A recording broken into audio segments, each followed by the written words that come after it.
তো hey hello guys, welcome back. তো চলে এসেছি আরো একটা নতুন ভিডিওতে। আর আজকে কিন্তু এই ভিডিও তোমার সঙ্গে শেয়ার করব যে তোমরা কিন্তু অনেক দিন ধরে কিন্তু আমাকে মেসেজ করছো যে দাদা টিকিটের ব্যাপারে কিছু আপডেট দাও। তো টিকিট কবে বেরোবে না বেরোবে, আবার কবে বুক মাই শোতে আমরা টিকিট দেখতে পাবো, সেই সব নিয়ে কিন্তু ডিসকাস করব। আর এছাড়াও কিন্তু ইন্ডিয়ার যে খেলাটা তো সেটা লাইভ ব্রডকাস্ট কোথায় হবে সেটাও তোমাদের জানাবো। তো তার আগে বলে দিই, যারা এখনো কিন্তু চ্যানেলটাকে সাবস্ক্রাইব করনি তো অবশ্যই চ্যানেলটাকে সাবস্ক্রাইব করে পাশে থাকা বেল আইকনটাকে অল নোটিফিকেশনে ক্লিক করে শেয়ার করে দিও। তো প্রথমে যদি চলে আসি যে টিকিটের ব্যাপারে, যে টিকিট কবে ছাড়বে বুক মাই শোতে। তো দেখো, একটা প্রবাবিলিটি আছে যে কালকে মানে 1 তারিখ, তো জুন 1 তারিখ কিন্তু ছাড়ার একটা প্রবাবিলিটি আছে যেরকমটা জানা গেছে। বাট কোনো কিছুই কিন্তু এখনো কনফার্ম না। বাট বুক মাই শোতে তোমরা যদি এখন চেক করো তাহলে কিন্তু ওখানে কামিং সুন দেখাচ্ছে। তো তোমরা ভালো করে জানো যে টোটাল দুবার কিন্তু আপাতত টিকিট ছেড়েছে অনলাইনে। তো সেখানে যারা যারা বুক করেছে তারা তো অবশ্যই খেলা দেখতে যাবে, আর যারা যারা বুক করতে পারোনি তাদের কিন্তু ওয়েট করতে হবে আমাদের যে মানে কামিং সুন যেটা দেখাচ্ছে, তো সেটার জন্যই কিন্তু তোমাদের ওয়েট করতে হবে।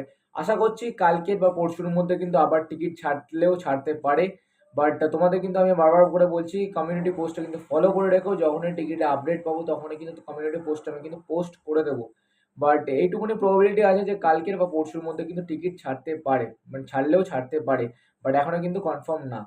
তো পরবর্তী আপডেট যেটা হচ্ছে অনলাইনের টিকিট, তো বলে দিলাম যে অফলাইনের টিকিট এবার কবে ছাড়বে। তো অনেকজন জিজ্ঞেস করছিলে যে অফলাইনের টিকিট কি ছাড়বে হয়তো। তো দেখো, যেরকমটা তোমাদের আমি আগেও জানিয়েছিলাম যে অফলাইনের টিকিট হয়তো খুবই লিমিটেড স্টকে হয়তো ছাড়তেও পারে, বাট নাও ছাড়তে পারে।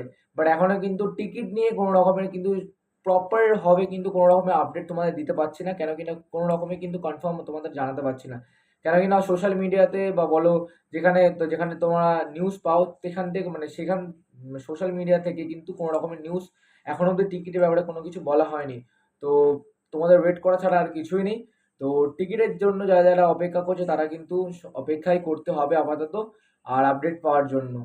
তো এবার চলে আসি লাইভ ব্রডকাস্ট তোমরা কোথায় কোথায় দেখতে হবে। তো আমাদের ইন্ডিয়া ভার্সেস কুয়েতের যে ম্যাচটা আছে সেটা কিন্তু আছে যুব ভারতী ক্রীড়াঙ্গনে। আর সন্ধ্যে 7টার সময় 6 তারিখ। আর কিছুদিন বাকি, মানে আজ 31, তারপর 1, 2, 3, 4, 5। তো 5 দিনের মতন বাকি। তো 5 দিন পরেই কিন্তু ইন্ডিয়ার একটা বড় ম্যাচ, যেখানে কিন্তু সুনীল ছেত্রীর লাস্ট ম্যাচ হতে চলেছে সেই ম্যাচটা। আর সেটা কিন্তু যুব ভারতী ক্রীড়াঙ্গনে হবে। আর যারা যারা ঘরে বসে খেলাটা দেখতে চাইছো, বা যারা যারা ঘরে বসে চাইছো যে খেলাটা দেখতে, তো তারা কোথায় দেখবে সেটা তোমাদের বলে দিই। তো তারা কিন্তু স্পোর্টস 18 1, স্পোর্টস 18 1 এইচডি, আর একটা হচ্ছে স্পোর্টস 18 3 তে কিন্তু তোমরা খেলাটা সরাসরি লাইভ দেখতে হবে সুনীল ছেত্রীর লাস্ট ম্যাচটা। আর যেহেতু কুয়েতের সঙ্গে ম্যাচটা আছে তো বললেই চলে যে লাস্ট ম্যাচটা, মানে লাস্ট তো না, কেন এটা সেকেন্ড লাস্ট ম্যাচ, তারপরে কিন্তু কাতারের সঙ্গে একটা ম্যাচ আছে। বাট এটাই কিন্তু আমাদের ফাইনাল ম্যাচ হিসাবে খেলতে হবে, কেন কিনা এই ম্যাচটা জিতলে কিন্তু একটা প্রবাবিলিটি আছে আমরা পরের রাউন্ডে গেলেও যেতে পারি। তো let's see, hope for the best. আর তোমরা কিন্তু সাপোর্ট করো ইন্ডিয়া টিমকে, তোমরা যেরকম ক্রিকেটটাকে সাপোর্ট করো তেমনভাবে তোমরা কিন্তু ফুটবলটাকেও সাপোর্ট করো ভাই। তো let's go, hashtag blue tiger লিখতে একদম ভুলবে না। আর আজকের কিন্তু দুপুরবেলা কিন্তু লাইভ আসবো 3টের সময়। তো যারা যারা জয়েন করবে তারা তোরা অবশ্যই জয়েন করো, যাদের যাদের নাম আছে তারা কিন্তু অবশ্যই জয়েন করো।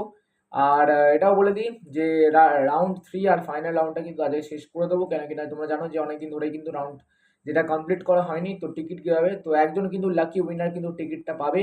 তো লেটস সি কে উইনার হয়, আর কমেন্ট করে জানিয়ে দেবে তোমাদের নাম। তো চলো, টাটা, বাই বাই।